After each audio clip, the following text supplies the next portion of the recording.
Assalamualaikum warahmatullahi wabarakatuh. Kembali bersama channel Ekonomi SMA Negeri 1 Palimanan bersama Abdul Qadir SPD. Kali ini kita akan membahas materi tentang inflasi dan indeks harga.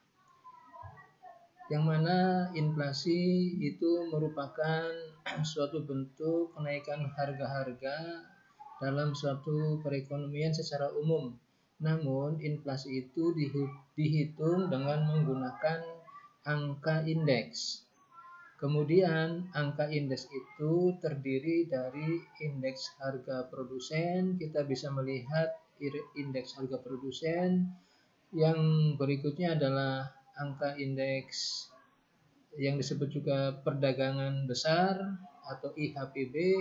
Kita bisa melihat harga-harga di indeks harga perdagangan besar, kemudian ada indeks harga konsumen, yaitu IHK, dan yang terakhir adalah indeks harga yang dibayar dan diterima petani. Itulah angka indeks dasar untuk menghitung inflasi.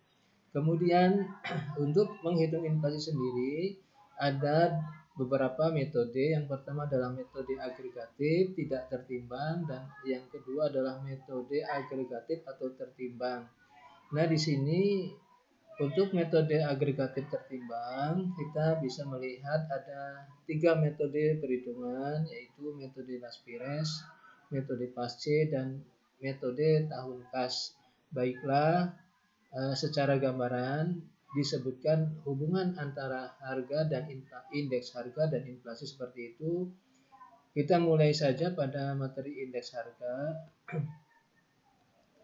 Indeks harga yaitu perhitungan angka indeks itu biasanya naik dari tahun ke tahun, yaitu yang menghitung angka indeks itu dipelopori oleh C.R. Carli berkebangsaan Italia pada tahun 1764. Angka indeks adalah sebuah rasio yang umumnya dinyatakan dalam persen yang menunjukkan perbandingan harga-harga komoditi barang dan jasa dari tahun ke tahun.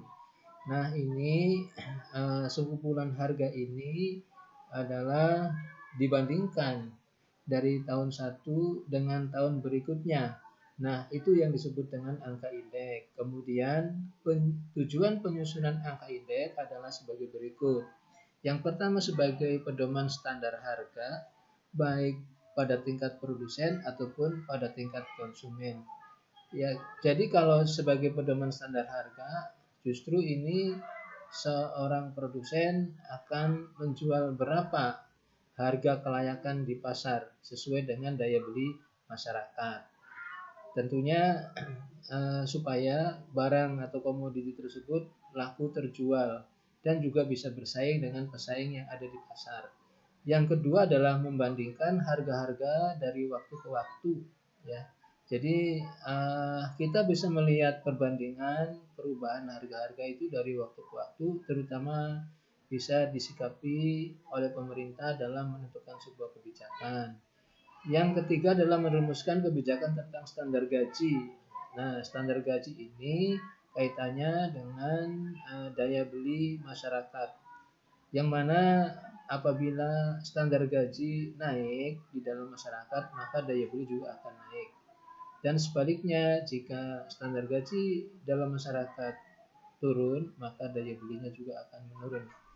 Nah, antara daya beli dan angka indeks atau indeks harga itu harus ada keserasian supaya tidak terjadi kerusuhan dalam perekonomian. Nah, tadi yang berkaitan dengan angka indeks yang terjadi, baik itu kenaikan ataupun penurunan, itu akan dipelajari oleh pemerintah nanti sebagai dasar penetapan kebijakan pemerintah dalam perekonomian. Kemudian berikutnya, jenis indeks harga yang pertama adalah IHPB, jenis indeks harga pedagang besar, itu diukur dari indeks harga yaitu barang mentah sebagai faktor input dalam industri dan barang jadi yang diperjualbelikan di pasar primer atau pedagang besar atau grosir. Jadi ini harga-harga